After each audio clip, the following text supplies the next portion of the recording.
Well, hello and welcome once again to the DCL podcast, where we're inviting you to sit back, relax, and we'll be on our way shortly.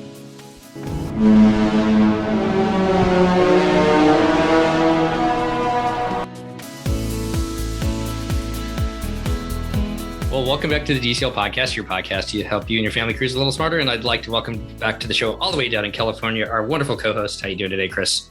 I'm doing well. I have been recovering from being sick, but it's not COVID, which it's weird to get like a good old fashioned 2019 cold because those feel like a myth from the past. But here I am, PCR test negative and all, with like all the COVID symptoms. So if I sound a little bit fun, it's just getting over a cold. Yeah, that's one of those things you see people sick nowadays. Everybody's like making a beeline the opposite way, aren't they?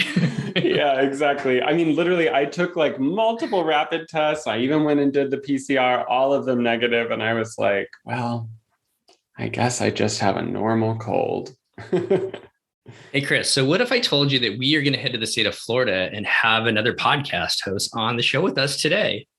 You mean someone who has their own podcast? Yeah, not Christy or you or I, but somebody else who's got her own podcast, an amazing podcast. I'd like to welcome to the show the host of Disney Travel for All, Amanda Bauner. How are you doing today?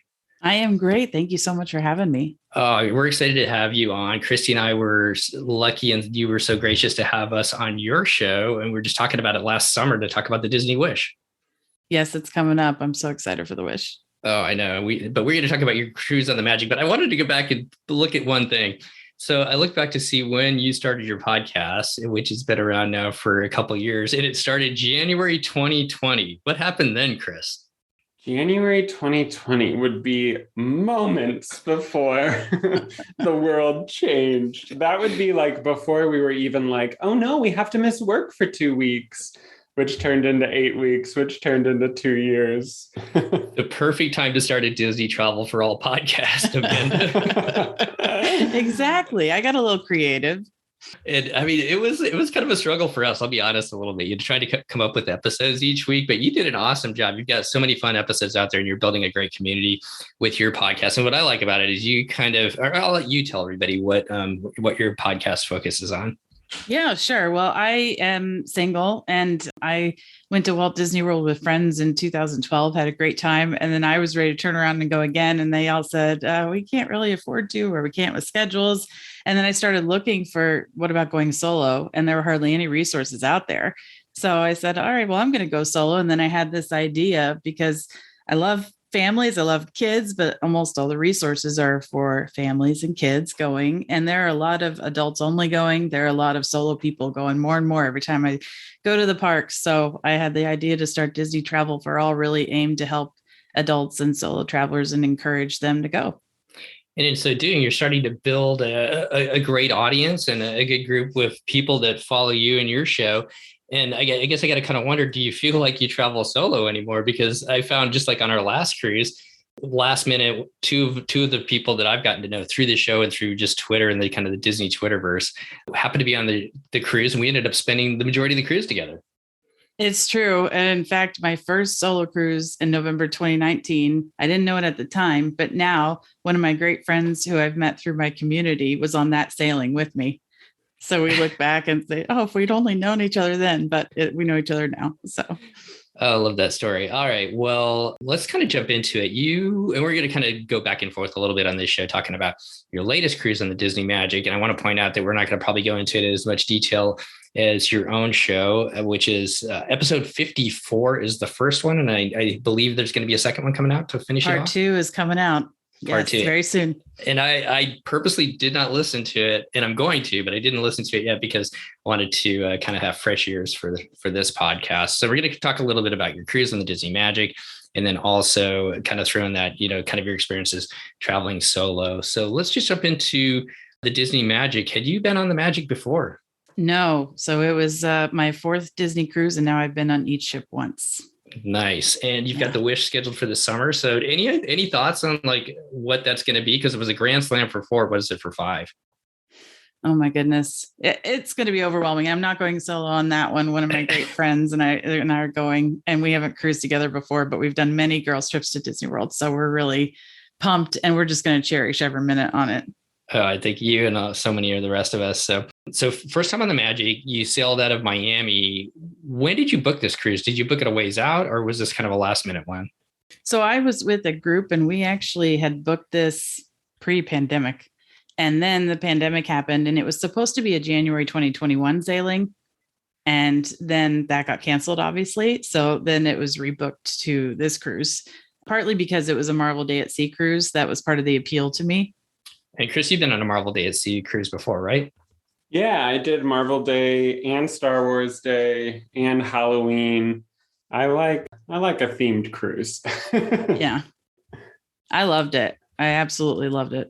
So it was a group cruise on this one, but you were traveling solo as far as your booking, right?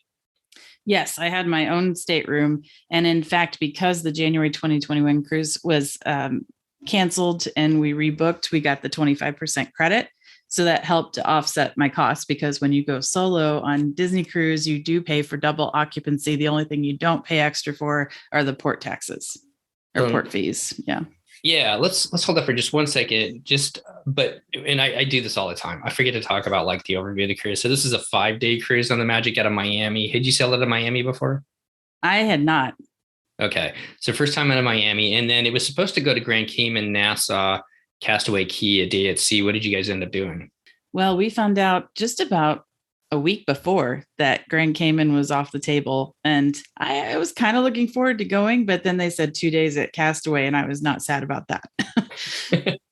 I know they just announced Grand Cayman is coming back, and I believe the Magic is going to be the first ship. Do you recall when that starts, either of you guys? I know it's soon.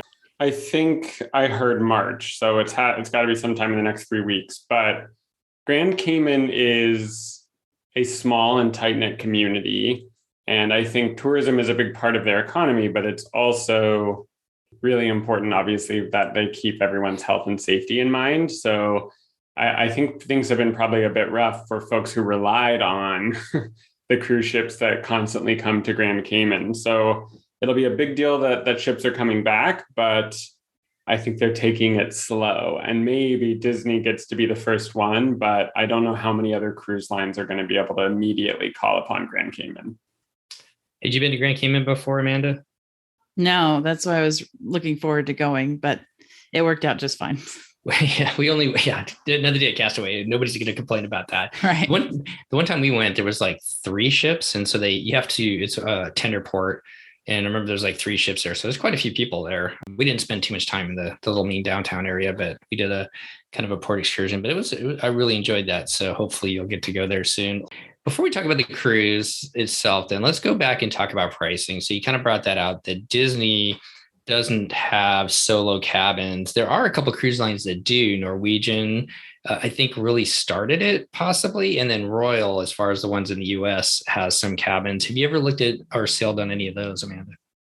I sailed on Royal, but not solo. But I've had many friends who've done Norwegian and Royal and tried the different rooms. And I've looked into it. And it's definitely on my radar list. I just have to stop sailing Disney. I just keep going back to Disney. So.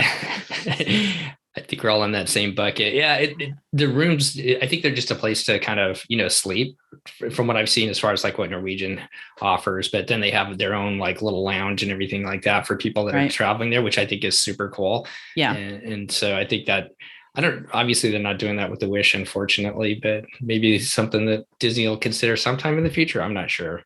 I hope so. I know when I sailed solo my first time a couple of years ago, Disney had like a solo travelers get together or luncheon.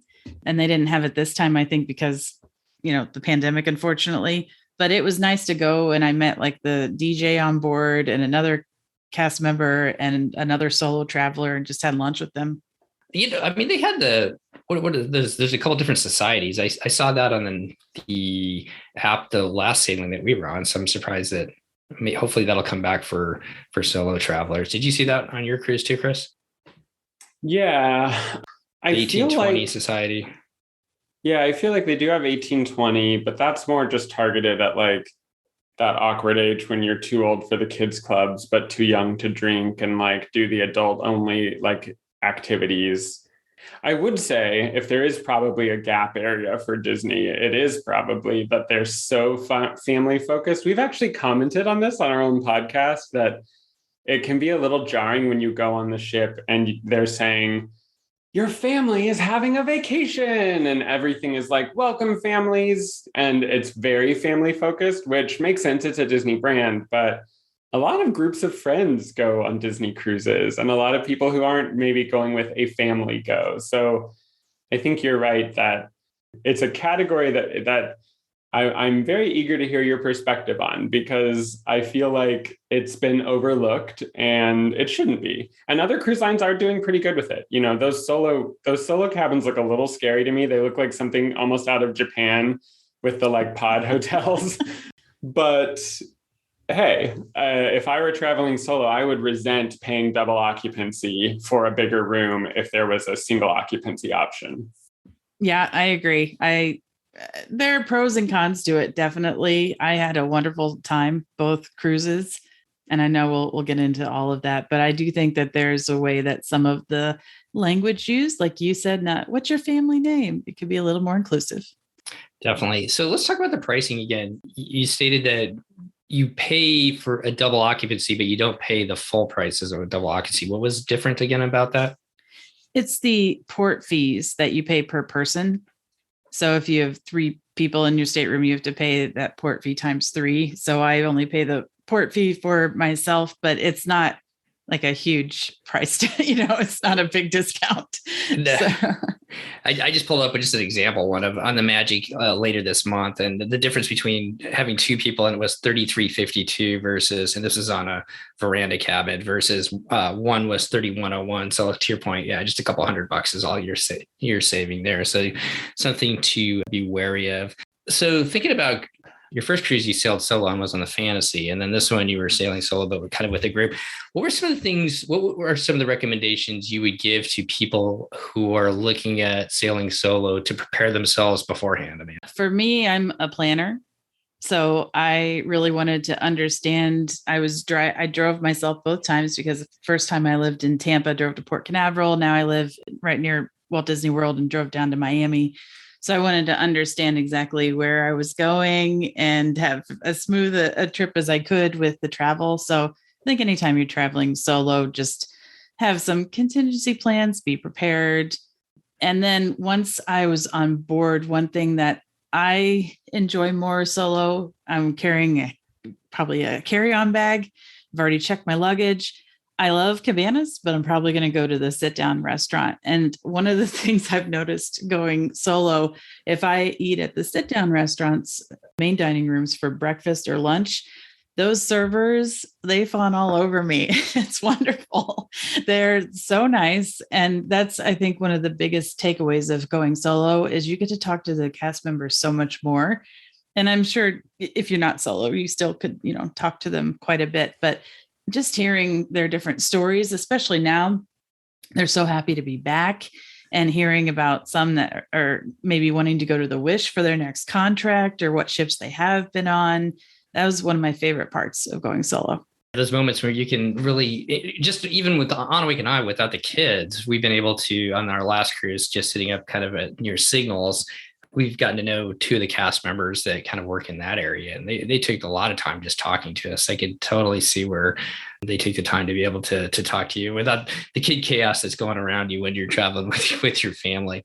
The other thing that I kind of think of, and one of the things that I love, I actually travel solo a lot, because with my job, yeah, I'm with a crew, but in all honesty, what I kind of do my own thing. And there's a lot of reasons for that I do.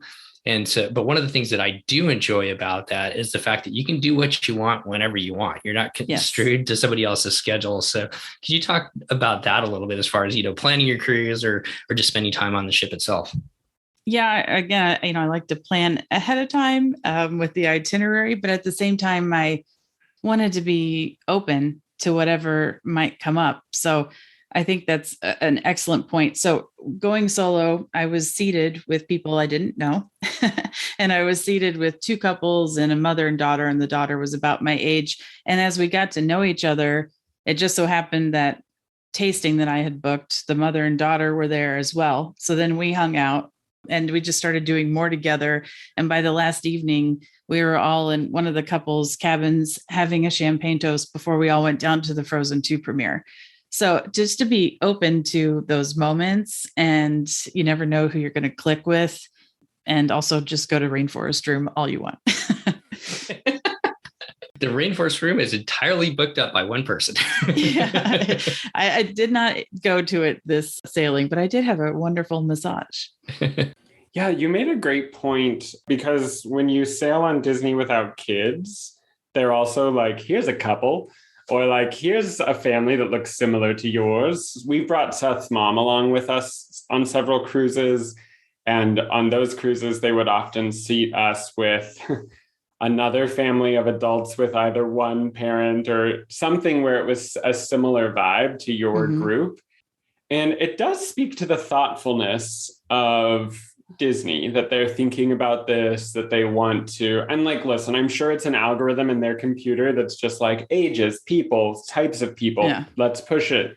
But it was one thing that I really liked, even on our last, and I will say you as a podcaster are probably getting used to this, but podcasting builds a whole new community. And I have friends that that are really close friends that I've never met in person. Christy Puddick is one of those people that I have never once met in person. And like, we've cried together on the phone. So it is possible that you can make really, really amazing friends and not necessarily see them in person. But one thing that happened on this podcast is that people will reach out and be like, I heard you're going on this cruise and I'm going on that cruise. And I've actually been on a cruise where solo travelers who listen to the podcast were like, is it going to be weird if I come up to you and Seth?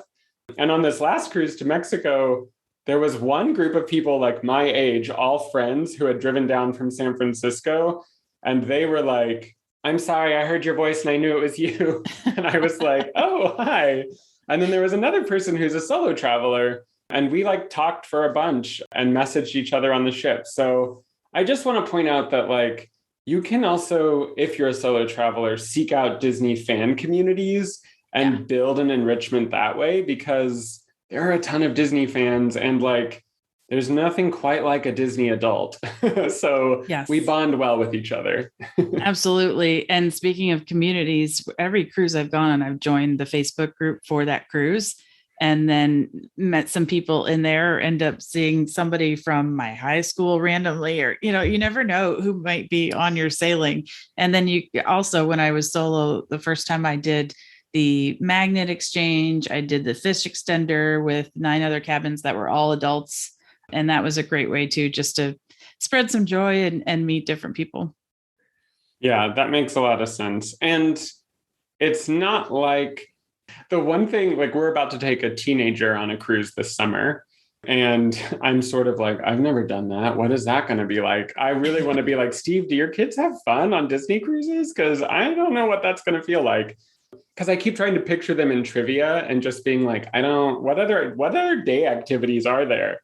But I bet, like thinking of trivia, there are so many times that trivia table next to ours has been like, join us, or like, we would want to talk. Or you sit in the theater and you're like eating your popcorn or drinking your drink and someone next to you starts up a conversation. And one prime cruise friendship spot is the hot tub. I feel like anyone sitting in the hot tub wants to talk to strangers, especially if you're in the Cove area. So like, there's a lot of spaces that I've found where I've met either single travelers or adults without their kids around. So do you have any hot tips like that, or places on the ship that you're like, that's my jam for meeting folks? I love that. And actually, I was in the Quiet Cove pool and started talking to a woman, and turns out we live like 5 minutes from each other. Whoa. And I love the trivia, especially the music trivia. Granted, it's harder to do with one person. So sometimes I would team up with, a couple who was next to me, or I started getting my table mates to come with me because we were on the later seating. So before dinner, we would go together, and I absolutely loved it. But also getting to know the cruise host who's in charge of the adult activities. We had 2 years ago, Joe Slow, and she was hysterical, and she saw that I was alone. And so she was like, Amanda, darling, you have to, I'm not going to try the British accent. Forget that. I shouldn't try that. But she said, oh, you have to come up and help me with this next one. And she was engaging me, seeing that I was, by myself. And that meant a lot that she did that. So I think those are all terrific ways. Even bingo. The first time I went to bingo, I had no idea what all it was going to be. And I saw the servers coming, the woman next to me drinking. I'm like, hold up.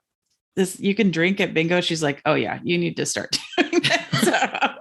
So it's a whole new experience.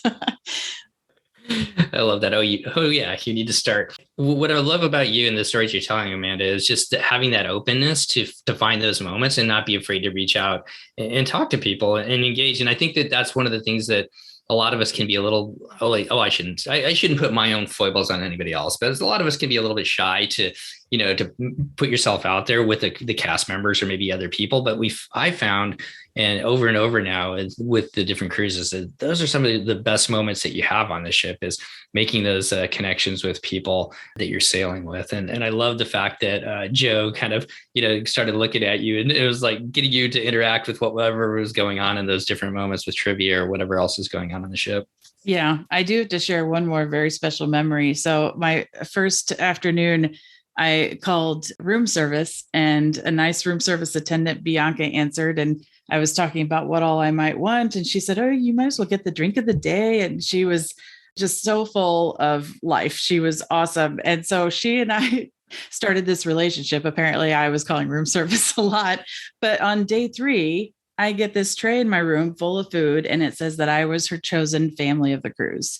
And I'm like, for me, solo, that meant so much, And so every day then, this was a 7 night, I got a different plate of food, whether it was cookies or cheeses or whatever. And then the last day, she actually came and brought it herself and wrote me the sweetest note. And so we got to meet in person.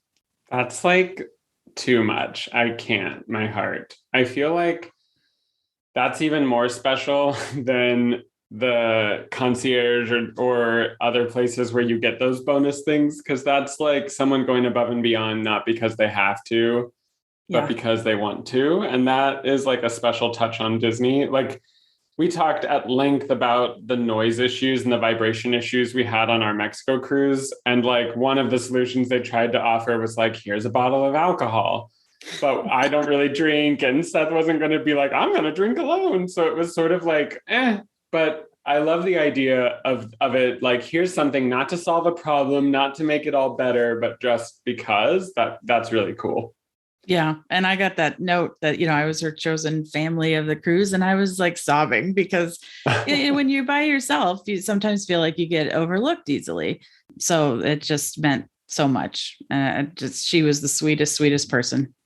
Have you ever run into her again by any chance, or have you seen her on other cruises? No, you better believe I picked up this last cruise, the phone, and was hoping Bianca was on the other end, but she was not. So I hope that she is back. Maybe she's back on the Fantasy. So many people are going to the Wish, it seems like. Hopefully she'll be on the Wish. Yeah, true. What about port adventures? How do port adventures work as far as if you're, kind of traveling solo? Is there a difference in pricing, or do you have any thoughts about, tips that you could give people that might be looking at port adventures by yourself? My first cruise solo, we went to Tortola and St. Thomas, and I'd never been to either one.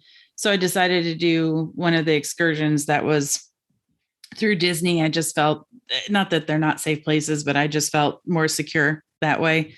So I chose a couple of different excursions that were with small groups of people that were more like kind of guided tours and not so much on my own. And that worked out fine, but I think I would next time do something more on my own.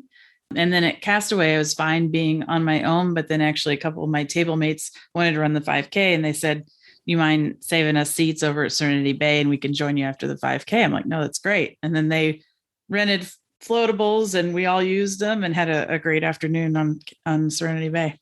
What is this Serenity Bay that you guys always talk about? I don't know. Steve, the fact that you and Wake, who are like 100% the speed of Serenity Bay, have not spent much time at Serenity Bay is absolutely earth-shattering. Once you go there, you will be like, the kids are never coming on a good Disney cruise with us again. We keep going without the kids, but we never make it to Castaway for some reason. So, I want to touch on this one because I think it's something worth touching on. Being a solo traveler, especially a woman, single, safety is a concern. What are some of the precautions, or what are some of your thoughts as far as, driving down to Miami by yourself, maybe spending the night in a hotel there and then going on the cruise? I think that for the most part, and I think we all feel very comfortable being on the Disney cruise ship and in that kind of Disney bubble. But what are some of your thoughts as far as safety goes as a single traveler? I've lived in Indiana, New York, Florida, and I've traveled quite a bit for work to different places. So to me, I just am very aware of my surroundings. But on a cruise, I feel like you're extremely safe. When I decided on a hotel before the cruise, I did a little research. And this time I was trying to stay as safe as possible. So I tested negative at the port so that I could get on the ship. So I basically just got a couple groceries, went into my hotel room and hibernated for the night, but just try to pick places that have good reviews online. Always park somewhere that's well lit, that's pretty standard safety things. I actually did a solo day road trip down into the Keys before I went to my Miami hotel the day before the cruise, because I had never been to the Upper Keys, and just drove around, stopped at the visitors center, talked to a nice gentleman in there, kind of got my bearings, picked a place for lunch. So I think it's very great to just, be mindful, but to have fully charged phone. But I felt very safe. All good points there. Common sense. I've always felt like, when I'm by myself, being around other people, kind of environments where there's other people around and stuff like that, that always makes me feel a little bit safer as far as, and I think the adage that we always use in the airlines too is nothing good happens after 2 a.m. in the morning. So be careful where you are. Truer words, Steve. Yeah. Truer words. Be careful where you are and what you're doing after 2 a.m. If you're out at 2 a.m. by yourself in a seedy part of the city, maybe that might not be your best choice. So, but yeah, I don't know if I really added anything to the conversation there. You did a much better job than I did, Amanda. Oh, that's all right. I mean, I lived 15 years in New York City and never once felt unsafe. A few nights might have been after 2 a.m., but not really by myself. With friends. Well, before we talk about this cruise, and I keep saying that, is there anything else advice-wise that you would give solo travelers that we haven't touched on? We kind of talked about pricing, be aware of that. Maybe some thoughts as far as, being organized, checking out where you're going to be going, since you're going to be by yourself, heading down to Miami and finding the port. But once you get on board the ship and stuff like that, is there anything that we haven't talked about that you would want to, that you've learned over your years that you'd want to pass on to others? I do have friends that sail solo and they prefer to have their own table and just to kind of observe or read a book. And if that's what you want to do, that's great. I think one of my favorite things about going solo and being paired with other people is that's a great way to meet them. It also doesn't mean you have to spend every moment there on after with them. I met 5 other solo travelers this last cruise. So we had a nice table of 6, and some people it was their first ever cruise, and other people had sailed so many times and were doing back to back. So for me, it's just being open and talking to people, but also being able to just go sit by the pool and read a book, or go to Cabanas and go to Cabanas again, or, go get ice cream, or, whatever you want to do, go to the fitness center, balance it out. It's all up to you. So there are plenty of times too that I love my veranda room. I've stayed in an interior room once, but veranda all the other times. And I love getting some room service and just chilling out on the veranda and watching the ocean. I love all of that. Chris, any final questions about traveling solo? Just we're talking about it. I just think you bring up something that is actually not just for solo travelers, but is probably an extra special aspect of solo traveling, which is the beauty of meeting people who are different than you too. One time we were seated with a couple, they were a veterinarian, I want to say, and the other person worked in IT from the Midwest or a different part of the country. I think they listened to this show, so hey. But through Facebook afterwards, they would post about a topic, or I would post about a topic, and we would comment to each other this is a perspective I would never have had if I didn't meet you or know you. And I think that there's a cool opportunity to think of meeting new people that way.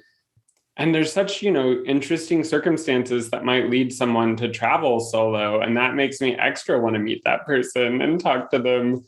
And so I don't know. I'm just saying I'm an advocate for it. Also, it's funny because Steve and I both for work, Steve still, even in the pandemic, but for me, before the pandemic, traveled all the time for work.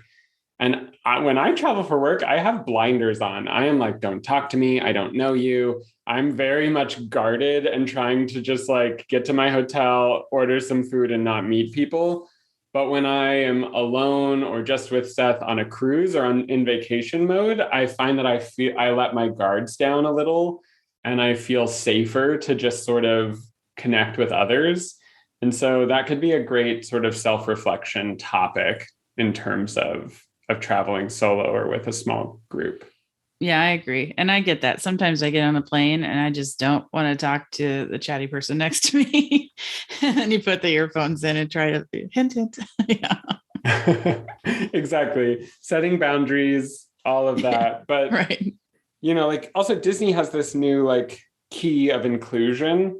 And I feel like they really are setting a standard of like, whoever you are, bring who you are. And that's great with us. And I think that if you live out that value in the way you connect with other people on the ship, you really can have an awesome eye-opening experience where you meet people who have different perspectives than you. And that goes for the crew too. I still have a Facebook friendship with Joy from South Africa, who was our very first server. I don't know. It was just it's a great relationship and friendship to make. And you sort of have to go in with that open mind. But I love that about Disney cruises. I love that. And I also would say, don't limit yourself. I, on the Fantasy, ate solo brunch and dinner, not the same day, but at Palo and at Remy. Good thing it was a 7-night cruise. And they, they plan ahead. They're so smart. When I went to Remy for brunch, Norman, sweetest man, sat me at this table where I could see like the dining room and see the ocean. He said, this is the princess seat. And then I go back for dinner and they have Norman with me again. They did it on purpose. They even told me at brunch, you'll be seeing me again. They knew I was coming back. So they know what they're doing, and they'll take great care of you. I love that. Yeah, I love all these stories that you're telling today, Amanda, of those experiences and stuff like that. And I think when you're talking to the key of inclusion, I know that's a new key, right, Chris? Yeah. And the way that Disney's embraced that for their cast is like, you can have nail polish if you want. You can wear makeup if you want. You don't have to, you can express yourself however you want to express yourself. But for guests, I find, at least for me, that makes me feel more safe and more comfortable in a Disney park because what if I want to wear makeup or wear my nails or wear different clothes? And I think that by embracing that, Disney's creating a culture that I think prioritizes single travelers or people without kids, people who just want to be themselves. If you ever go to D23, if you want to meet a quirky adult, go to D23 and you will meet a quirky adult. And those people are like my bread and butter. Like, I love that. I cannot get enough of it.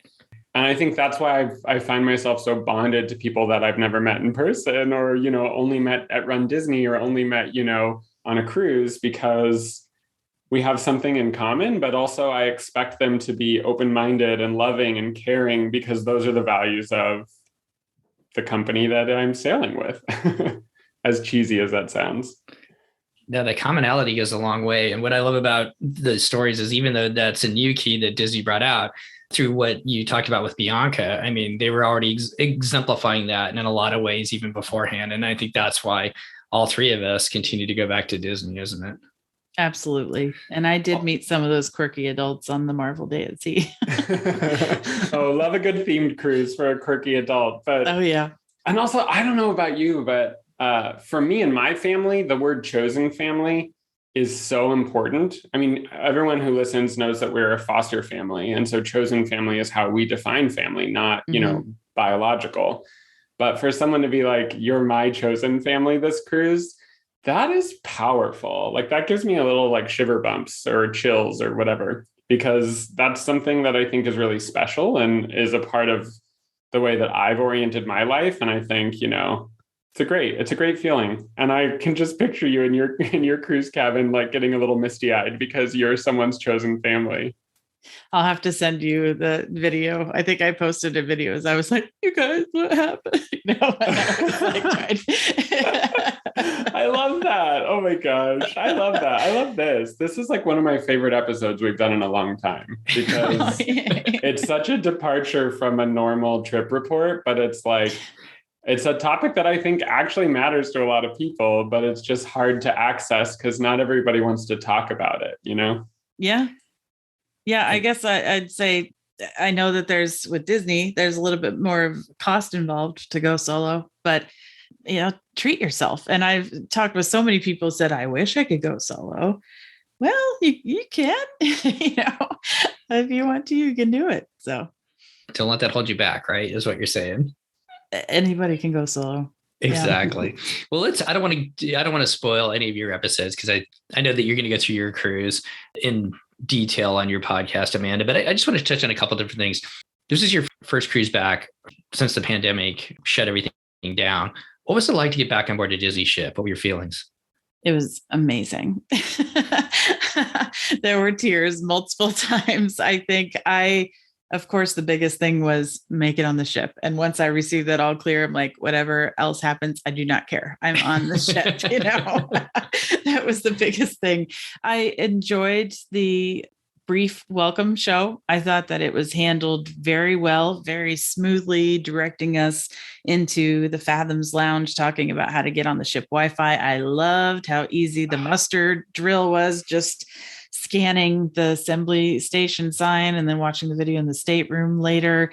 I'm going to be spoiled because the next cruise on the Wish is going to be packed and this was less than half full. So that was a different feeling, especially in Castaway. I mean, the beaches just seemed empty.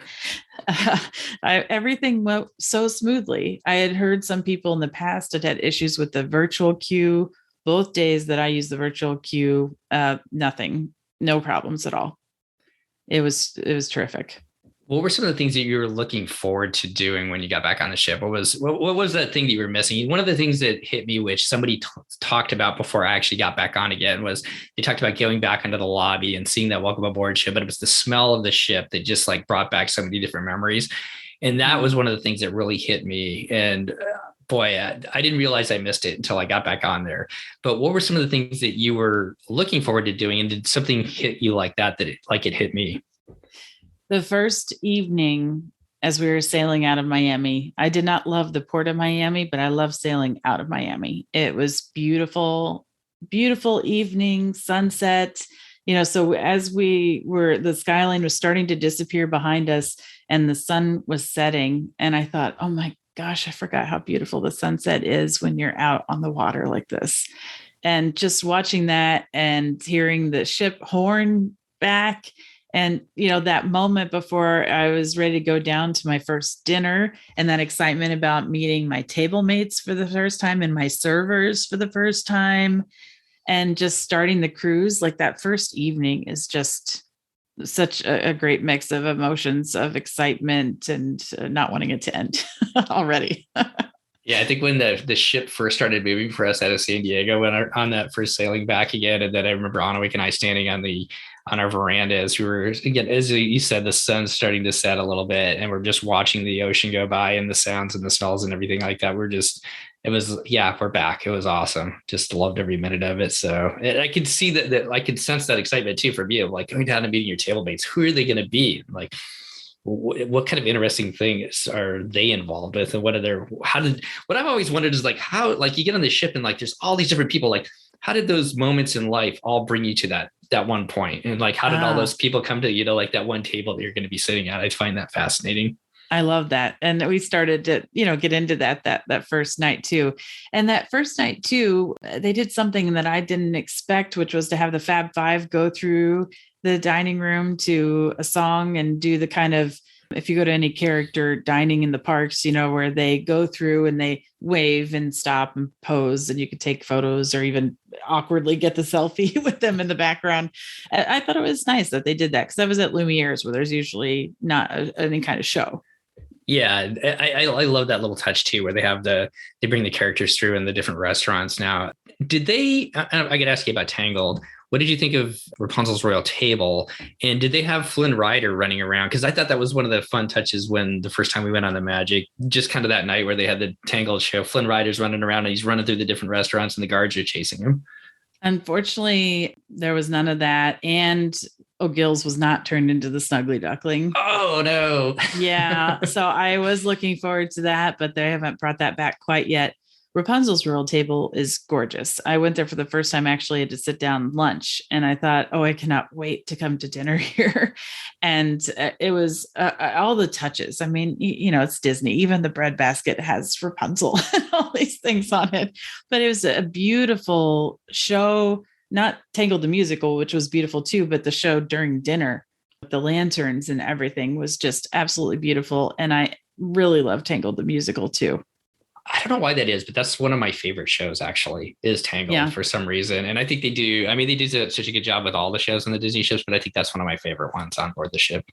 I agree. And I've seen, Aladdin and Frozen, and I was really struck on this cruise with how good the vocal talent was. And I was in New York for 15 years and saw a lot of Broadway shows. It was right up there with Broadway. It was better than vocal talent I see in the parks, to be honest. I feel like just across the board, and I don't know if it's just because there's less people on board. That's been a lot of people's assumptions as far as the food goes, but I think the food they've really hit it out of the park with the food, the quality on board. The entertainment's been amazing. We had just an amazing cruise director on our last one too, that really kept things going. It was just so funny. So I don't know. I don't know if I'm fanboying it a little bit, but I really think that they're hitting it out of the parks in a lot of different ways.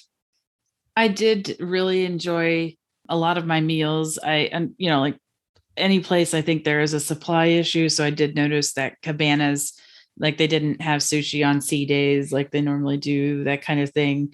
We had a fantastic Palo brunch. I wasn't sure how that was going to go, that they're not doing the buffet, but it was absolutely fantastic. I would do that again in a heartbeat. What did you think of Palo, the prefix versus the a la carte? I thought that it seemed like so much food. It seemed so plentiful. And I enjoyed getting the sample plates of the antipasto and the seafood. And it was so much food. As always, I didn't feel like it was missing out at all in doing the buffet and being able to order still all the entrees with flatbreads. We could still order all of it. It was just presented a little differently. And I loved that seafood plate. I could have ordered 3 more if I wanted more of it. But yeah, there's so much food.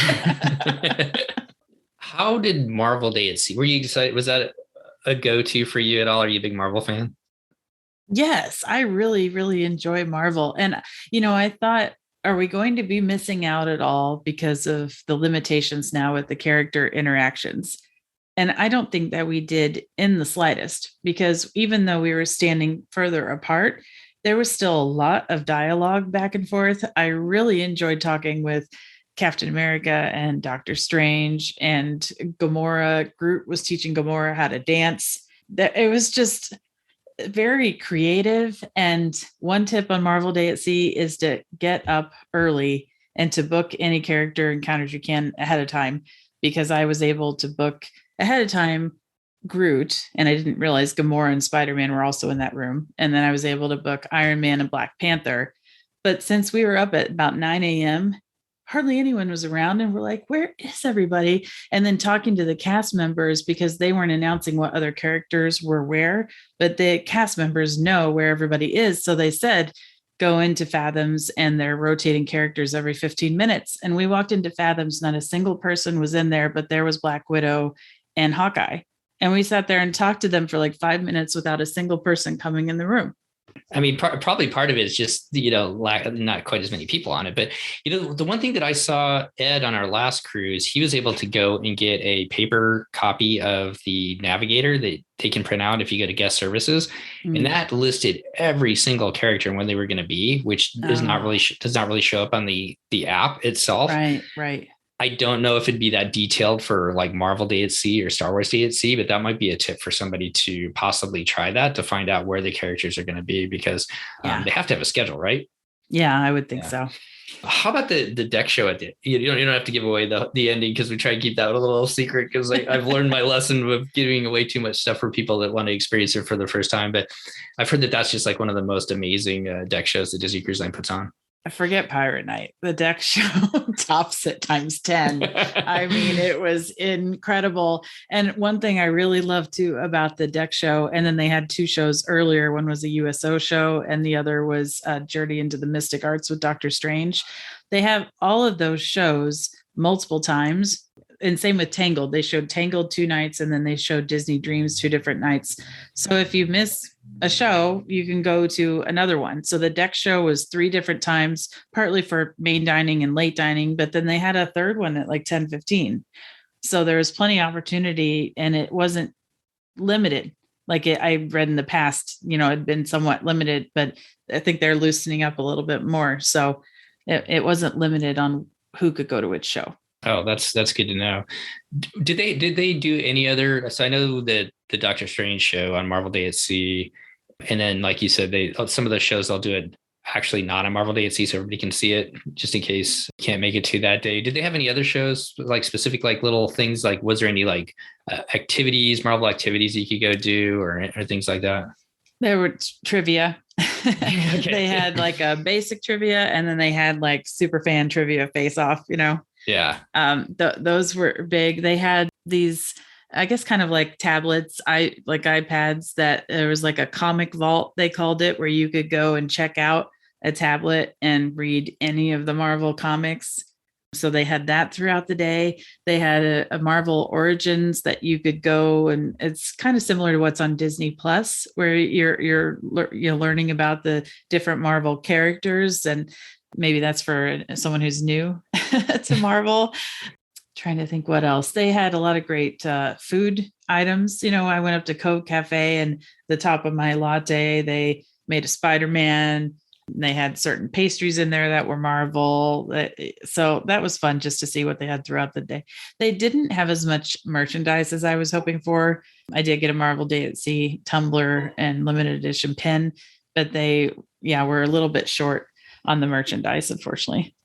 I think that's the one thing we're kind of hearing across is just, unfortunately, I'm sure it's part of it's the supply chain, but part of it is maybe they just don't want to get burned with having too much stuff. But I hope that comes back a little bit more. But I'm glad you were able to at least get a pin. I love those one-off pins from the different sailings that they have when you can find those. So yeah, and I love the Marvel menu for dinner because it looks like a comic book.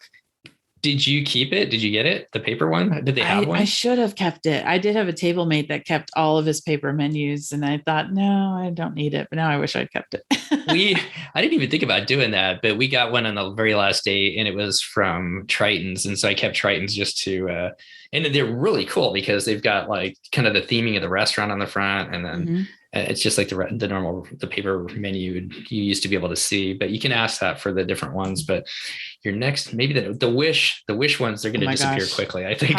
Hot potatoes. Those are, hot potatoes, yeah. All right. So I got just 2 more quick questions for you, Amanda. Sailing on all 4 of the different ships now, for whatever reason, the magic seems to touch a lot of people's hearts. What are your thoughts between the bigger ships and maybe the magic and the wonder? Any thoughts between those 2 different classes of ships?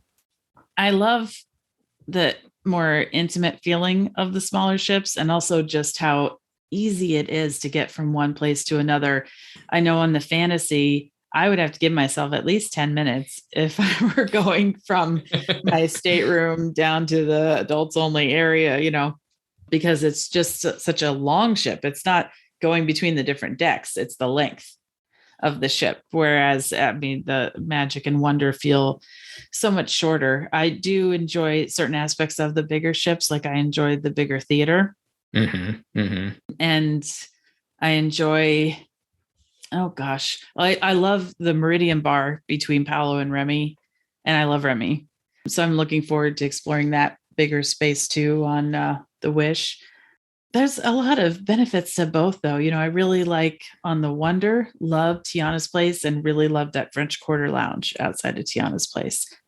Yeah, they did a wonderful job kind of incorporating those two together. And I love the French Quarter Lounge as well. The one thing I love about the bigger ships is just that main lobby. It's like, I think Anwick and I, when we went on the Dream in November after being on the Wonder, we just didn't realize how big it was and just how that's one of the things, one of the touches I think that we like on the bigger ships. And yeah, we haven't tried Remy yet, but I think Enchante, I think that's in your future, isn't it? Yes. I can't wait. I agree with you. The bigger lobby and the Fantasy, it was a very merry time. So seeing that tree and all the decorations, it was just so glamorous. Well, I think that's all the questions I've got tonight, Amanda. Thank you so much for taking time and coming on our show. I really do appreciate it. This is kind of a topic that I think it's not easy to do. We kind of lost Chris. Chris had to take off. That's why he hasn't been talking here for a little bit. He had to take off. And it's a good topic that I think it touches a lot of different people in a lot of different ways. So whether you're just traveling solo or not, there's those moments where you're just on the ship by yourself, maybe your family's down, sleeping. And I'm one of those people who gets up early. And I love, being able to talk to some of those cast members sometimes and having those connections. Absolutely. And that morning is one of my favorite times when it's quiet and watching that sunrise. So I really appreciate you having me on, Steve. If anyone has any questions, they're welcome to email me at amanda@disneytravelforall.com. And let's talk about your show too. So once again, Disney Travel for All. Where can people find your podcast, Amanda? They could find Disney Travel for All on just about every podcast player and Disney Travel for All on Facebook and Instagram. We have a great community on Facebook and also a website, disneytravelforall.com. And you, I think, kind of teased it out to me. I'm not sure if we talked about it on this before we started recording or not, but you guys are putting together your first group cruise too, right? You want to throw that out there for people who might be interested in traveling with you guys? Sure. We're putting together an interest list right now because the fall 2023 itineraries are not out yet. And yes, we do have to plan out that far. So if you're interested, we are putting together, and you don't have to be a solo traveler. Some people have asked me that. You can come solo or not, bring the family. We've got all different kinds of people. Some people coming are solo and are interested in possibly sharing a stateroom, and others are very happy to have their own. So it's going to be a great mix. Probably November 2023 is what we're looking at. I love that. We still have not even tried to do that. So kudos to you for putting that together. I think it's going to be great to follow along. I wish we could go then. That's always a tough time for us to travel because the kids are getting back into school and everything like that. Yeah. But yeah, once again, thanks so much for coming on, Amanda. I really encourage everybody to go over to listen to your podcast that listens to ours, because you put together so many different angles to traveling with Disney and exploring Disney outside of Disney Cruise Line as well. And so I really appreciate that part of your podcast, Amanda. Thank you so much. And if you are on board the Disney Wish this summer and other ships, if you hear Amanda's voice or see her on there, I'm sure she would love to chat you up as you guys are sailing along out there on the waters. Always. All right. Well, once again, Amanda, thank you for coming on our show today. And we look forward to talking to you soon. Absolutely. Thanks, Steve. Well, that's going to wrap up our show today. Once again, I really want to thank Amanda for coming on and sharing her experiences traveling solo with Disney Cruise Line. And I encourage everybody to go over and give her podcast a try, Disney Travel for All. She's building just a great community over there. Lots of fun content, traveling down to Walt Disney World, Disney Cruise Line, and talking all things Disney. And once again, you can find her on Facebook as well, Disney Travel for All. If you've been enjoying the show, we sure hope you pass it along to others who would enjoy it as well. That helps us get the word out in the Disney community, the podcasting community, and most importantly, the Disney cruising podcasting community. If you have time to go over to iTunes and leave us a review, that sure helps us get the message out as well. You can find out all the information over at iTunes or wherever you're listening to this podcast. If you'd leave us a review, that helps others find this show as well. Of course, we'd always like to give a huge shout out to our Patreon supporters. They help you bring this show to you each and every week ad-free. If you'd like to find out more about our Patreon program, you go to patreon.com/DCL podcast and find out all the information there. Well, between now and our next show, if you're heading out on a Disney cruise, heading down to the parks, heading out on Adventures by Disney, or just dreaming about getting out on vacation, on behalf of myself, Steve, Christy, and Chris, all of us here at the DCL Podcast, we want to wish you to be well, enjoy time with family and friends, and we'll see you next time on the DCL Podcast. The DCL podcast is not affiliated with the Disney Cruise Line, Walt Disney Company, Adventures by Disney, or Run Disney. All of the opinions expressed on our shows are those of the hosts and the guests who appear on the show. If you have any questions about any of these products, please contact the Walt Disney Company.